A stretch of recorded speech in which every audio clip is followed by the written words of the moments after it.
انسانی تاریخ میں ہمیں دنیا کی قدیم تہذیبوں کا ذکر ملتا ہے جن کا اپنے دور اور علاقوں کے مطابق عروج و زوال ہوا، اور انسانی تاریخ کے ارتقاء میں ان اقوام نے بڑا رول ادا کیا۔ قدیم مصر کی تہذیب، سومیرین تہذیب، میسوپوٹیمیا، قدیم چین اور قدیم یونان کو دنیا کے عظیم تہذیبوں میں شمار کیا جاتا ہے۔ ان اقوام میں کچھ کا ذکر اللہ نے قرآن کریم میں بھی کیا۔ ان کے حالات، قابلیت، مہارت اور جاہ و جلال کا مختصر ذکر قرآنی آیات میں صاف ملتا ہے۔ ان اقوام کو قرآن مجید میں ذکر کرنے کا مقصد دراصل یہ تھا کہ اللہ رب العزت نے انسانیت کو دوبارہ ان اقوام کی تباہی کو یاد دلایا، اور جب انہوں نے اللہ کا انکار کیا اور باطل خدا کی پرستش کرنے لگے اور پیغمبروں کا انکار کیا تو اللہ نے ان پر قہر نازل فرما کر انہیں تباہ کر ڈالا۔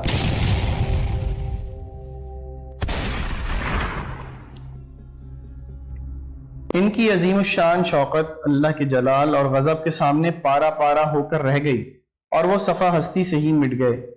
ان کے بڑے بڑے محلات کھنڈرات میں تبدیل ہو گئے۔ اللہ نے سورہ انعام میں فرمایا، زمین میں چل پھر کر دیکھ لو کہ جھٹلانے والوں کا کیا انجام ہوا۔ ان تباہ شدہ اقوام میں ایک نام مونجو دڑو کا ہے، جو وادی سندھ کی قدیم تہذیب کا مرکز اور ترقی یافتہ مقام تھا، جو 5000 سال قبل مسیح سے 2600 قبل مسیح تک آباد تھا۔ اس علاقے کی دریافت سن 1921 عیسوی میں کی گئی تھی۔ مونجو دڑو کا قدیم شہر دریائے سندھ کے کنارے آباد تھا۔ یہ عظیم الشان علاقہ تھا جو اونچی اونچی فصیلوں اور مضبوط دیواروں سے گھرا تھا۔ تقریباً 2500 قبل مسیح میں وجود رکھنے والی یہ قوم اپنے زمانے کے اعتبار سے نہایت ہی ترقی یافتہ تھی۔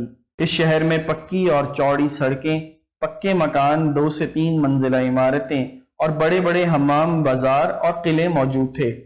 شہر کے بیچوں بیچ ایک بلند ٹیلے پر قلعہ تھا جو شہر کا مرکز مانا جاتا تھا۔ شہر کی منصوبہ بندی اور انتظامات بے مثال تھے۔ مورخین کے مطابق سیلاب اور دشمنوں کے حملوں سے بچنے کے لیے اس قوم نے جو تدابیر اور منصوبوں کا استعمال کیا تھا وہ حیران کن ہے۔ اس وقت دنیا میں موجود کوئی بھی تہذیب مونجو دڑو کے نظام اور انتظام کی برابری نہیں کر سکتی۔ اب سوال یہ پیدا ہوتا ہے کہ اتنی عظیم قوم کا زوال کیسے ہوا؟ کچھ مورخین کے مطابق دریائے سندھ کے کنارے بسے ہونے کی وجہ سے اس شہر میں کئی بار سیلاب آیا، اسی وجہ سے یہ شہر تباہ ہو گیا۔ جب کچھ تاریخ دان آثار قدیمہ کے ثبوت اور ملبوں سے نتیجہ نکالتے ہیں کہ بیرونی آرائی اقوام کے حملوں سے مونجو دڑو تباہ ہوا تھا۔ قرآن مجید میں صراحتاً مونجو دڑو یا وادی سندھ نامی کسی قوم کا ذکر موجود نہیں ہے۔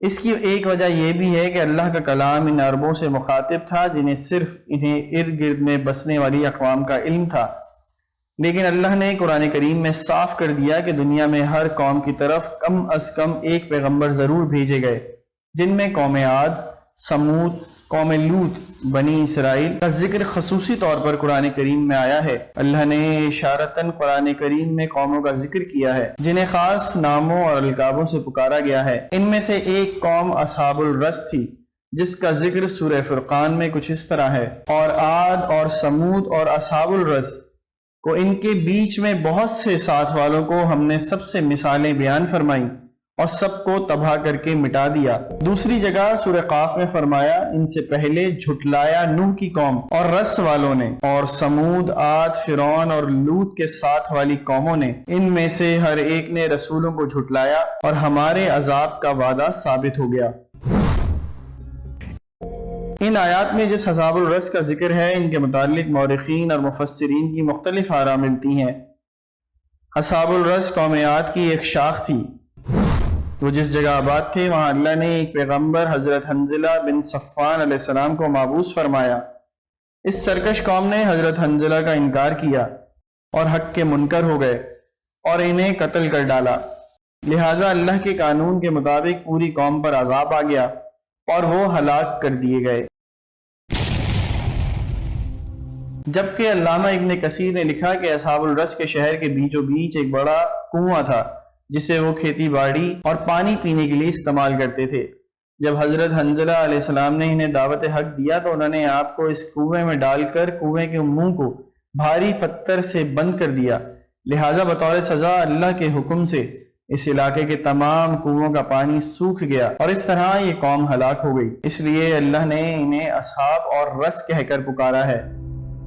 جبکہ ماہرین آثار قدیمہ نے مونجو دڑو کی شہر کی کھدائی کی تو انہیں شہر کے اندر بے شمار کنویں ملے جن کی تعداد سینکڑوں میں تھی۔ یہ کنواں بہت ہی گہرا اور وسیع تھا۔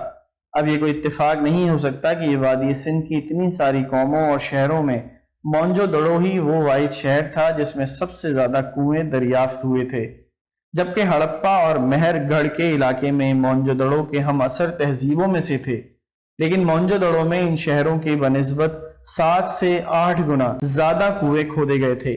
آثار قدیمہ سے یہ پتہ چلتا ہے کہ مونجو دڑو کے لوگ بت پرست تھے۔ وہاں سے دریافت شدہ مورتیاں ان کی شرک کی گواہی دیتی ہیں۔ ایک حیرانی کی بات یہ بھی ہے کہ اس علاقے میں ایک سب سے بڑا کنواں بھی دریافت ہوا ہے جو شہر کے بیچوں بیچ کھودا گیا تھا۔